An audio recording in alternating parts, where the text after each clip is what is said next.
Hi everybody, I'm Esther and I'm here to do another episode of Exploring Creativity. I hope you all are well. I hope this finds you in good health. And let me tell you what Exploring Creativity is. Exploring Creativity, this series is, hey Ivana, this series is I take a piece of art and I discuss it for like 10 minutes because I like it when people do that. I like when people share their route of creativity, the path. And you know, why people do what they do is interesting, and obviously within various creations, painting, well, what I know is drawing, painting, printmaking. And it can be a rather, like it's a quest, like you're looking for something, you're gonna get there. But you really never get there, if you're lucky. And it seems like people are doing that. Somebody told me last night, was it John Lurie is painting with John Lurie on HBO, you know? I'm not alone. It's time. Our time has come. Our social media is opening up the doorways, although I think he might have already had a few doorways open. Thank you, Jim Jarmusch. Let's give a shout out to Jim Jarmusch. Love him. Okay, so Exploring Creativity this week, we have as a guest, Negative Space, because I am interested in negative space. So wait, don't let that get too far away. So let's take a moment just to look at the piece that I want to share with you. Let's turn you around. Please, if for whatever reason you blip out, just forward ahead. Okay, too sweet. Here we are. Why do I love that? I just kind of feel like I'm in Star Trek or something. When it flips around, I've been beamed up or beamed down. I'm going to actually go really high up. Here, I'm standing on a chair now. All right, so that's the piece. And let's just take a moment to look at her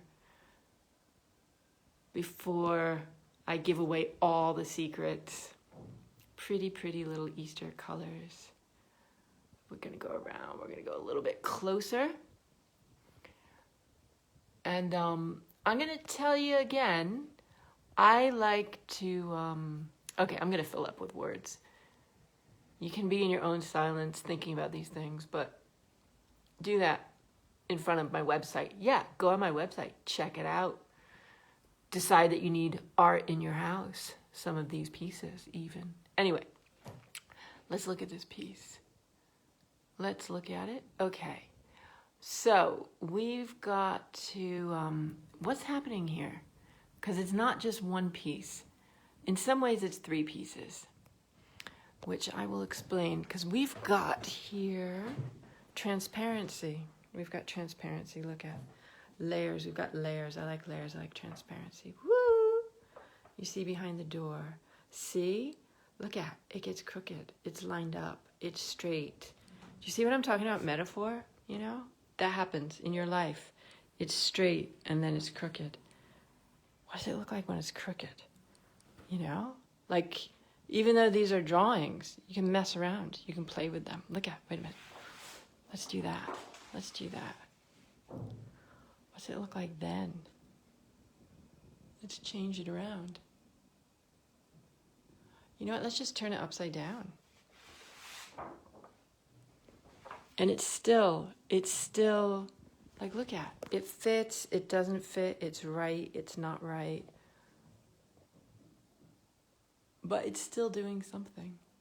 You know, what you meant to have happen didn't work out, and something else happened. You know what I mean?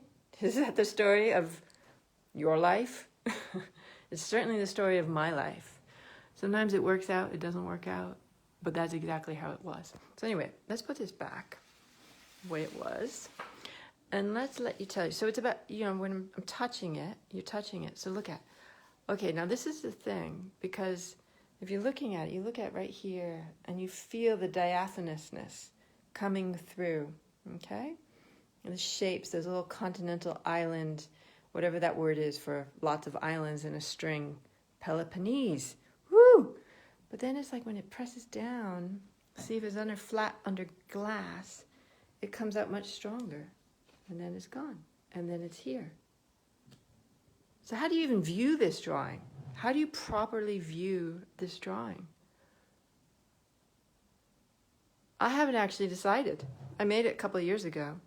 I've not fully decided how this drawing gets viewed. And if you have any opinions, please put it into the comments. Not only is it interesting, it's great for my, the computer deciding it needs to share my information.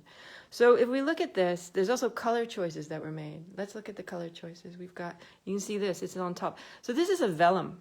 It's a clear paper. It's not, it's stronger. It's stronger than a tracing paper.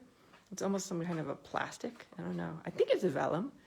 If I'm wrong, let me know. It's a thicker paper, and you get the images on it. So you can see the dark. We've got purple. We've got pink. It's like Easter. It's like the kitschy, crazy colors of Easter. Yay! Little 4-year-old girls like that kind of color. Although maybe a more purple.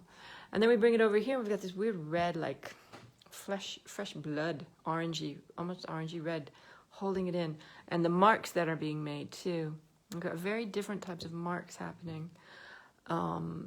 We've got our round DNA. But although, you know what, I think if we let's separate them for a moment. Let's look at them separately. Because that we can do too. I mean, there's all these possibilities. Let's pull it apart. And let me tell you, I usually start with the positive first.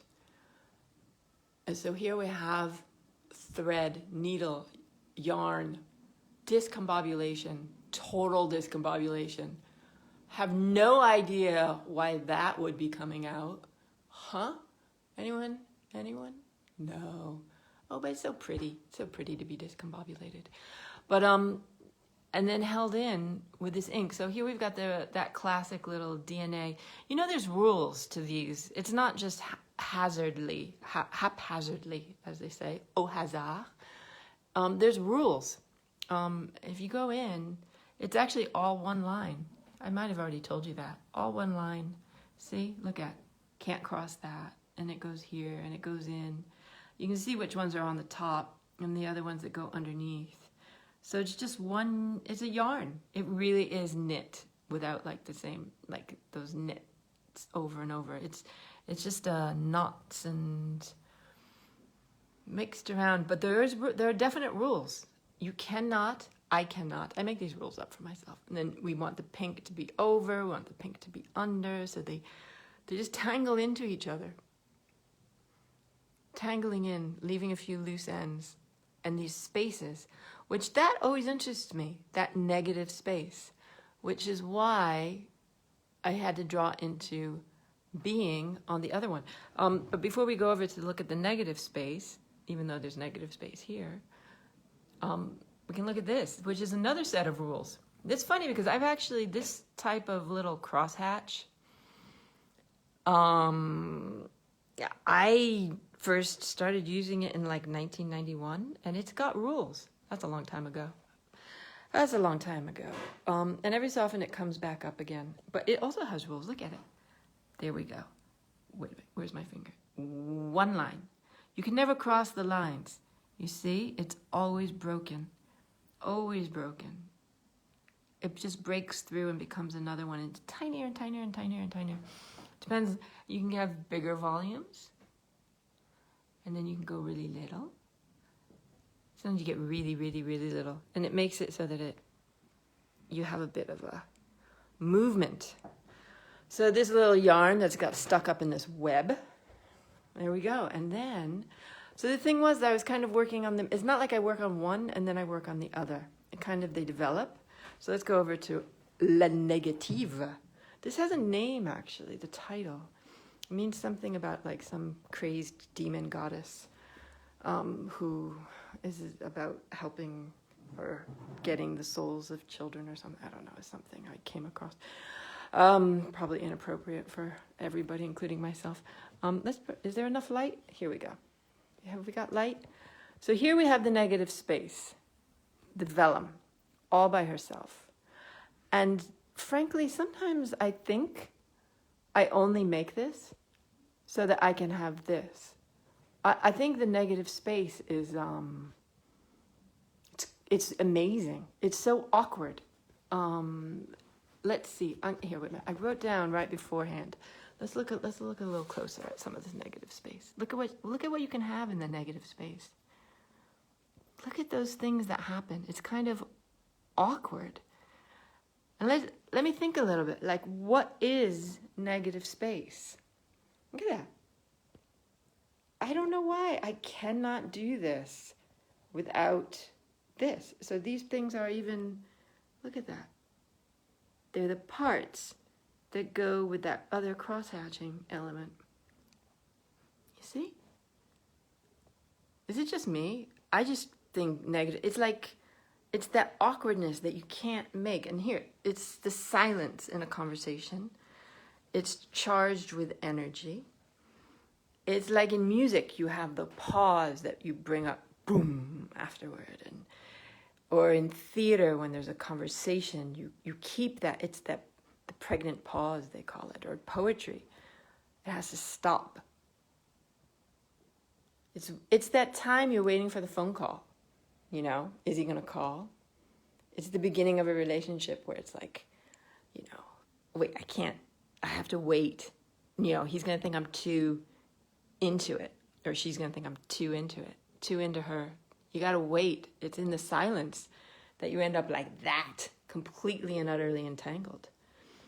You know, it's what's left. It's the air, the silence of the air. Here we're seeing it. It's air that we breathe. It's the pheromones that we exchange. I don't know if anybody knows about auras. I'm pretty sure it's about auras too. And energy, ether. So if you know about ether, I don't know much about ether, even though my name is almost Ether, Esther Ether. Then, yeah, you would know about this negative space. So then, okay, it's like you have to get comfortable with that negative space, that awkward negative space that makes your life. Here, I'm moving around with the lights and blocking lights. So anyway, let's talk about get comfortable with that negative space. But here I want to take a moment to tell you about how you can see these. Like, I want your opinions even, because how would you show it? I've got a whole stack of them here. I have a stack of plenty of these. You know, we can never work in just like one. So I've got a whole bunch of them. And it's like an experimentation. I figure there's about 4 different ways you can see this. You know, aside from on my table here. You can see it as, let's see, how did I organize it? I organized it that you can see them as the 2 separate pieces. You see them as the 2 separate pieces, and you have your negative and your positive, like that. Like that. So it's 2. So you recognize the negative and the positive, and it becomes 1. You could also do it that you have the positive and the negative, and there would be a color photocopy of the 2 of them superimposed, like a proper good, serious, you know, high quality copy, print. So that you had the 3, so you have the positive, the togetherness, and the negative. And then another possibility is you take it and you flat press it into well, you'd flat press it, so then you see it. You see it quite tight, like that, but not like that. So you would have it tight together within a frame. And then obviously another possibility is to show it. I mean, this is about showing it, but how you see it. You know, reflecting on what is being seen. These are decision making. It's about the decision making. How do you present when you get there to the bottom? How do you follow through? And so then another possibility is having this a little bit further away from the top. So you had this like even loose flowing. So the back would be solid. You'd have something holding it. And you get that feeling of space and that the negative and the positive aren't quite, that there's a little bit of a distance. That meditation. Do you do that meditation where you're thinking and that thought has to have a little bit of space? Come back to your breathing. Don't go down planning how you're going to do your laundry and pick up your kid and, go to the butcher or call your accountant or, oh shit, those taxes. Don't do it. Just don't do it. Take a little space in between the two. And then this is the other one. I guess if I was showing these all, I'd have them all each one would be a different one. And then there's, of course, this one, which I'm always interested in. Having it just all be about the negative. The negative. Why do we call it negative? It sounds like it's negative. It's not negative. It's so full. It's just something else. All right. I don't know if I could say much more about these. To be honest, I probably could. I could just sit here babbling on about these. Anyway, I hope you took a moment to just think about nothing but negative space and positive space in their relationship for a little while. Thank you for joining. Thank you for coming. Thank you for making it. If you are watching this on the recording, thank you for going the distance. Please remember to share this video if you like it. That's a good thing. Let me know. Make comments. All that kind of crap is so good for getting it out there, because that's what I want to do. I want to get it out there. Get it all out there. Anyway, like you get it out there too. Let's see more of it. Okay, Josh, I know you just showed up, but I'm afraid we're going to sign off here. But I'm glad you came. You can watch it on the recorded version. And if you have anything to say, please say it. And if you want to check out more, I've got the website up. Oh, and I have a YouTube channel. Ha! I have a YouTube channel, and all these videos are on it. So much easier to go directly onto the YouTube channel than to fumble around trying to figure out where it is on Facebook. Anyway, take it easy. Tons of love to you. Great. Honestly, I really appreciate that you showed up. I hope you enjoyed. Take it easy. Lots of love. And undoubtedly, I'll be back to see you next week. Ciao.